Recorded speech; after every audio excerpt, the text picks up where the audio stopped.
इस वीडियो में अपन डिस्कस करते हैं ऑल्टरनेटिंग करंट को।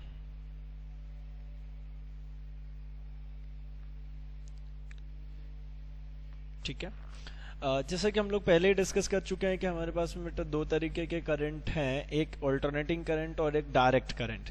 मैं दोबारा से रिवाइज कर लेता हूं उसको। ठीक है, चलिए ऑल्टरनेटिंग और डायरेक्ट करंट का क्या मतलब है एक बार देखते हैं, समझते हैं हम इस चीज को। ऑल्टरनेटिंग करंट, इसका मतलब है कि एक ऐसा करंट जो कि चेंज हो कंटिन्यूअसली, मतलब continuous change in magnitude as well as direction. Fine. जैसे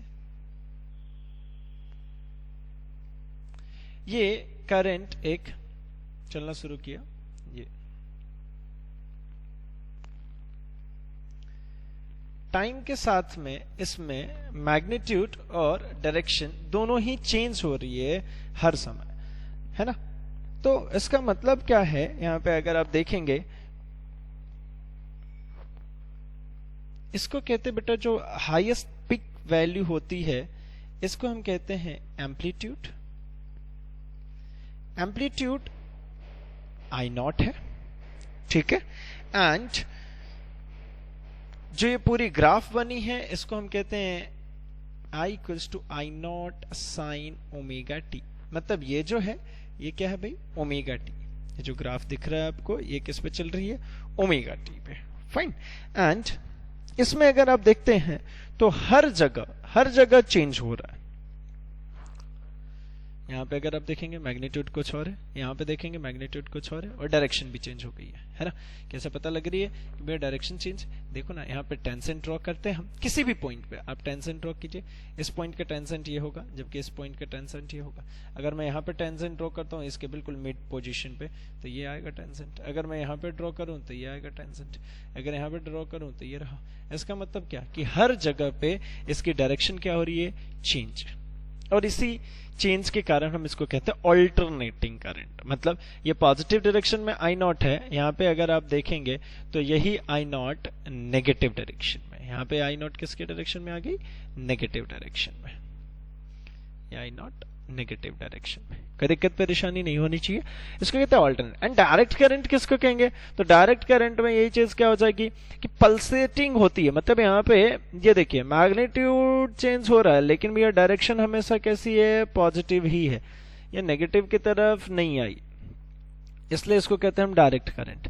लेकिन इसको हम कहते हैं बेटा पल्सेटिंग डीसी। इसको हम क्या नाम देते हैं, पल्सेटिंग डीसी। इसका मतलब क्या है कि इसकी यहाँ पे मिनिमम वैल्यू है, एक मिड वैल्यू पे एक पीक पॉइंट इसमें भी आएगा, वापस से आकर के वो जीरो हो जाएगी, लेकिन दोबारा अब ये नेगेटिव डायरेक्शन में नहीं बढ़ेगी। जैसा कि हमें ऑल्टरनेटिंग करंट में दिख रहा है कि ये नेगेटिव में भी आई नॉट चल रही है, ये नेगेटिव में नहीं बढ़ती, ये वापस से ये पॉजिटिव डायरेक्शन में ही बढ़ती है, फिर वापस से यहाँ पे आकर के जीरो होगी, फिर मैक्सिमम हाइक जाएगी, फिर जीरो होगी, फिर मैक्सिमम हाइक पे। इसलिए इसको हम कहते हैं पल्सेटिंग डीसी। फाइन। और इसको ऑल्टरनेटिव कहने का मतलब समझ में आ रहा है, एक बार ये पॉजिटिव डायरेक्शन में, एक बार नेगेटिव, फिर पॉजिटिव एंड नेगेटिव। यहां पे अगर आप बात करते हो तो जो एवरेज होता है एक कंप्लीट साइकिल का, जो एवरेज होगा उसकी वैल्यू जीरो होगी। मतलब एवरेज करंट अगर बात करोगे तो वो कितनी आएगी, जीरो। क्यों जीरो आएगी भाई, क्योंकि पॉजिटिव आई नॉट और इधर में नेगेटिव, मतलब एक साइकिल समझ रहे हो ना, यहां से लेकर के यहां तक की मैं बात कर रहा हूं तो ये जीरो वैल्यू देता है, जबकि डायरेक्ट करंट में ऐसा नहीं होता है ना। इसलिए इसको कहते हैं हम कि भाई ये ऑल्टरनेटिंग और ये डायरेक्ट। ठीक है, तो दो इक्वेशंस हैं, जरा ध्यान से समझेंगे। जैसे I equals to I naught sine omega T, उसी तरीके से इक्वेशन अपन लिखेंगे वोल्टेज के लिए भी, तो वो भी होता है V equals to V naught sine omega T. बेटा ध्यान से देखिएगा, ये इक्वेशन स्टार्ट हो रही है, एक्चुअली ओरिजिन से स्टार्ट हो रहा है, क्रॉस कर रहे हैं पे, तो ये साइन का ग्राफ है, that's why I am telling this is sine omega T and sign omega T. Fine, okay. चलिए तो हम देखेंगे इसमें कि जो फ्रीक्वेंसी है, मतलब ये ऑब्वियसली ये रिपीटेटिंग है तो इसमें टर्म आएगी फ्रीक्वेंसी। तो फ्रीक्वेंसी क्या होता है ना, फ्रीक्वेंसी फ्रीक्वेंसी को बेटा इसमें n से शो करेंगे और फ्रीक्वेंसी होता है रेसिप्रोकल ऑफ टाइम पीरियड। बेटा मैं अब बहुत ज्यादा फ्रीक्वेंसी के लिए मैं डीप में नहीं उतर पाऊंगा, है ना, अपन 11th क्लास में भी डिस्कस करिए। सिर्फ और सिर्फ यहाँ पे इसको ये बात कर लेता हूं मैं कि जो फ्रीक्वेंसी होगी, नंबर ऑफ रिपीटेशन होगा, वो इनवर्स ऑफ टाइम पीरियड होता है। ठीक है, क्या होता है? Inverse of time period. और इसकी जो एसआई यूनिट होती है वो होती है हर्ट्ज। क्या होती है? एसआई यूनिट हर्ट्ज पर सेकंड, है ना। वाइब्रेशन, इसको अल्टीमेटली क्या कहते हैं पता है? ये होता है वाइब्रेशन पर सेकंड या नंबर ऑफ रेवोल्यूशन पर सेकंड, नंबर ऑफ साइकिल पर सेकंड, इसको ही कहते हैं हम हर्ट्ज। ठीक है, इसी तरीके से ये हो गई फ्रीक्वेंसी। एक दो और टॉपिक्स हैं, उनको भी देख लो फटाफट में। तो हमारे पास और नेक्स्ट टर्म जो आता है वो है टाइम पीरियड। ये बेटा ये कुछ नया नहीं पढ़ा रहा मैं, ये जैसा कि आप है ना एक वेव में पढ़ते हुए आए हो, ये वही चीज है। टाइम पीरियड क्या होता है? टाइम इज इक्वल्स टू, है ना, एंगुलर डिस्प्लेसमेंट, ठीक है, अल्टीमेटली डिस्प्लेसमेंट अपॉन क्या होता है? वेलोसिटी। तो एंगुलर वेलोसिटी भाई वही है, velocity equals to displacement upon time, इसी से निकाल के ले आ रहे हैं। तो टाइम पीरियड है ना, t equals to angular displacement, मतलब कितना बेटा? तो एंगुलर डिस्प्लेसमेंट यानी टोटल एक कंप्लीट साइकिल की बात करें तो 2 पाई चल जाएगा ना, यहां से यहां तक जो चलेगा। ये देखो ये 90 होता है, ये 180, 270, 360, मतलब ये 2 पाई। ठीक है, ये पाई तो कितना हो गया? 2 पाई अपॉन एंगुलर वेलोसिटी को ओमेगा से रिप्रेजेंट करते हैं। ठीक है, अब इसको कई तरीके से यहां पे वैल्यूएशंस लिख सकते हैं। जैसे अगर मैं चाहूं तो इसको ऐसा लिख सकता हूं क्या? Omega is equals to 2 pi into 1 upon T, मतलब omega is equals to 2 pi N. किसी को दिक्कत परेशानी नहीं होनी चाहिए। 2 पाई एन का क्या मतलब है? तो यहां पे 2 पाई एन से मतलब है 2 पाई 1 upon T, that is frequency. और फ्रीक्वेंसी को हम रिप्रेजेंट करते हैं किससे? एन से। कोई दिक्कत परेशानी? चल, अब तो फिर यहां पे एक दिक्कत आ रही है कि जब हम इसकी एवरेजिंग कर रहे हैं तो कितनी वैल्यू आ रही है बेटा? 0। जब इसके कंप्लीट साइकिल के लिए एवरेज वैल्यू निकाल रहे हैं तो कितनी आ रही है? 0। तो जब 0 वैल्यू आ रही है तो हम कैलकुलेशन ही नहीं कर पाएंगे। तो कैलकुलेशन करने के लिए क्या करें? तो कैलकुलेशन करने के लिए एक तरकीब अपनाइए जिसको हम कहते हैं बेटा रूट मीन स्क्वायर। क्या बोलते हैं? रूट मीन स्क्वायर वैल्यू बोलते हैं इसको, रूट मीन स्क्वायर वैल्यू। इसका मतलब क्या होता है? एक्चुअली इसको प्रोसेस किया जाता है उल्टे ऑर्डर में। पहले उस टर्म का स्क्वायरिंग करो, फिर उस टर्म का मीन निकालो, फिर इसके बाद उसका रूट निकालो।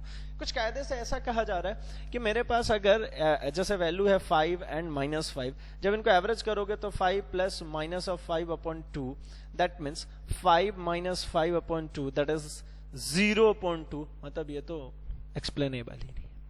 तो कैसे निकाले भाई? ये हो जाएगा हमारा 0। तो इसको कैसे निकाले? तो उसने कहा एक काम करो, रूट निकालो, मीन निकालो, स्क्वायरिंग करो।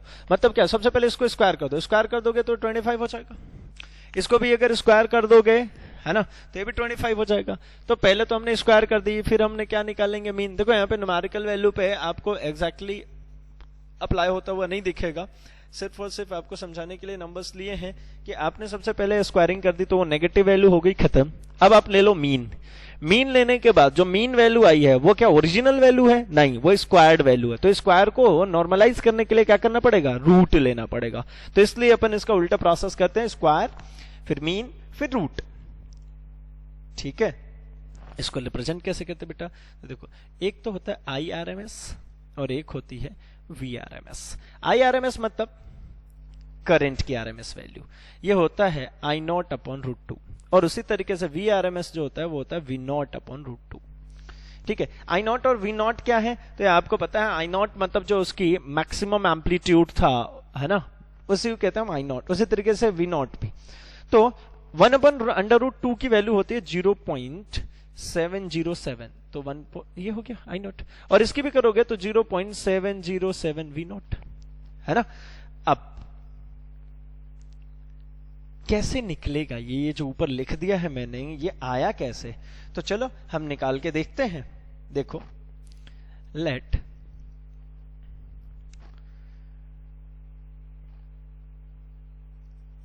I current passing with omega angular velocity in t second, t second में ओमेगा से चल रही है, ठीक है। तो देन I को क्या लिख सकते हो, I होता है हमारा I not sine omega t, कोई दिक्कत नहीं होनी चाहिए। अब I नॉट क्या है बेटा, where I naught is maximum current, इसी को बेटा कहते हैं पीक करंट, ठीक है ना, इसकी पीक करंट है। तो क्या करना रहता है बेटा, आरएमएस निकालना, आरएमएस मतलब सिखा चुका, रूट मीन स्क्वायर। तो सबसे पहले तो आप क्या करो, आई क्या निकाल दो, स्क्वायर, फिर आप इसका क्या निकालो, मीन। तो मैं पूरा लिखता हूं, मीन ऑफ आई स्क्वायर, और इनका क्या कर दो, ऊपर से रूट लगा दो, यही करेंगे। चलो निकाल के देखते हैं ना। तो under root of mean of, ठीक है, किसका मीन बेटा, तो मीन ऑफ ये पूरा आई नॉट साइन ओमेगा टी का, ये जो वैल्यू थी इसका पूरे का स्क्वायर।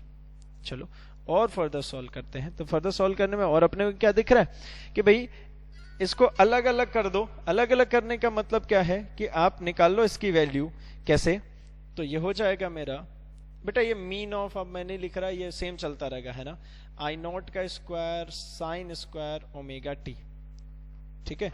अच्छा अब आगे बढ़े थोड़ा सा, तो देखिए सेम चलते जा रहे हैं, under root of mean of चल रहा है ना, उसका मीन ही निकालना आखिर में, है ना, मैं ऐसा लिख दे रहा हूं मीन ऑफ। चलो तो क्या हो जाएगा, आई नॉट तो बाहर ले लो, अंदर mean of sine square omega T. अब साइन स्क्वायर ओमेगा टी का तो ऐसे मीन निकलने से रहा, तो इसका मीन निकालने के लिए काम करो, सबसे फर्स्ट इसका स्क्वायरिंग वैल्यू को तो खोल करके नॉर्मलाइज करना पड़ेगा ना, तब तो जाकर के निकाल के ले आएंगे। तो देखो, अच्छा आपको ये भी दिमाग में आ रहा होगा कि भाई तो ये साइन स्क्वायर ओमेगा टी को क्यों नहीं बाहर कर लिया, इसको क्यों मीन में रखा है। तो देखो ये आई नॉट कांस्टेंट वैल्यू था इसलिए बाहर हो गया। भाई ये अंडर रूट में सिर्फ साइन स्क्वायर ओमेगा टी नहीं है, mean of sine square omega T है, तो पहले तो मीन निकलेगा ना। तो आओ मीन निकालने की कोशिश करते हैं। तो क्या हो जाएगा, 1 minus cos 2 omega T upon 2, ये होता है ना साइन स्क्वायर ओमेगा टी, ये फॉर्मूला अपने को मिलता है कॉस 2 ओमेगा टी से। ये जो फॉर्मूला मैं यहां से लिख रहा हूं ये कॉस 2 ओमेगा का फॉर्मूला है, यानी कॉस 2 थीटा का फॉर्मूला है बेसिकली।